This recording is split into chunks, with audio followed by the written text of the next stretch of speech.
I have severe pain on the back of my knee, inner side, and it runs upwards. I'm so confused if it is the hamstring or the adductor or the quadriceps. Any trigger point therapy I do to these three muscles gives me temporary relief, but it does not last long. Pain at the back of the knee is difficult. It can be really difficult to diagnose. So I'm going to go through what the possible causes of this are. The first is that there's actually something wrong with your knee, and so you need to actually check out that actually your knee function is normal, that the imaging of your knee is normal. And in particular, there is a structure called a Baker's cyst. Now, a cyst is a thin-walled, fluid-filled sac. That's what a cyst is. And there is a cyst which lives in the back of your knee.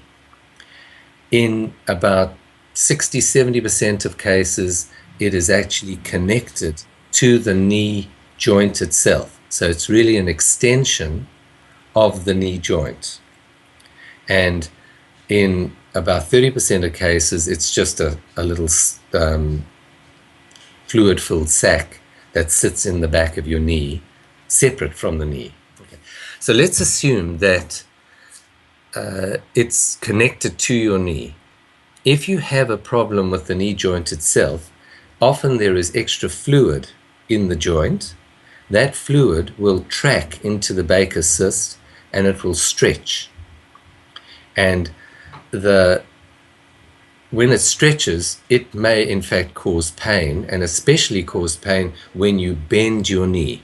So as the more you bend your knee, the more the pressure increases inside the knee joint, the more the pressure increases in the cyst, and the more painful the more pain you feel in the back of your knee.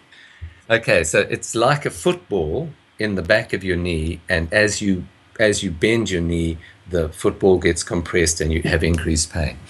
So the way that you can work this out is, firstly, you just feel.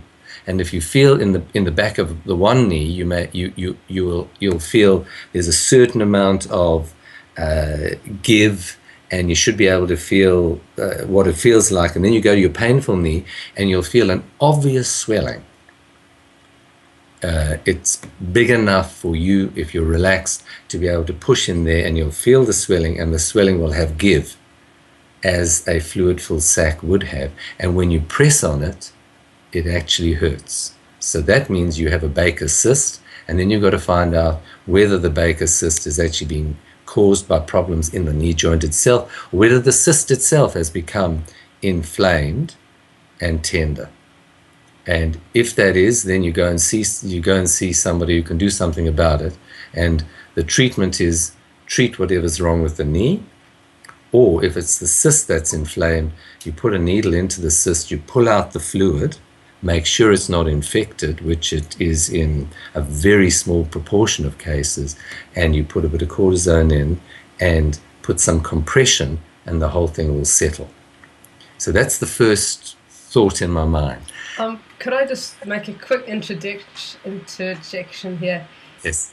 Just to make clear to everyone listening that these sessions are not intended in any way to replace a medical, like actually going to see a medical professional. They're supplementary, they're informational, they're intended as educational resources to empower people to make better decisions, but they're not intended to replace medical advice. So if you are in any doubt, you should definitely go and see your medical professional.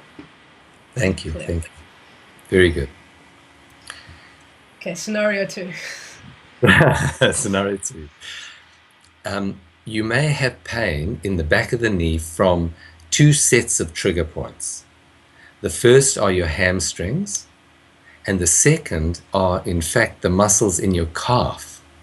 So the gastrocnemius and the soleus muscle, which are the 2 muscles in your calf, can refer pain upwards in the calf muscles and downwards in the hamstring muscles to the back of your knee.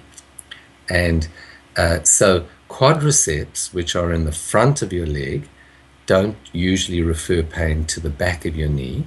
Your adductors can rarely, but you may actually feel it round in the back of your knee, but they tend to be on the inside of your leg. The quadriceps is on the front and on the side, and so the hamstrings are much more common, and the calf muscles. And so again, so this person has mentioned hamstrings and adductors and quadriceps. The adductors and quadriceps are unlikely to be a cause. The hamstrings are much more likely, and the last thing is the calves, which they haven't mentioned. So I would recommend looking in your calf muscles for triggers and seeing whether they're active and then treating those.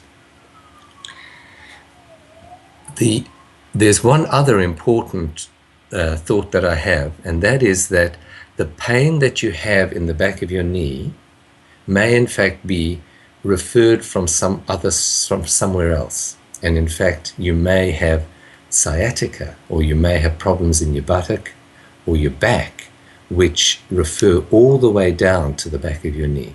So you may need to look further afield. And again, back to the very important safety issue is that have a competent health professional have a look at you to see if they can find a cause that is not trigger points, and if that can treat that cause as it needs to be treated. Otherwise, focus on hamstring and calf muscles.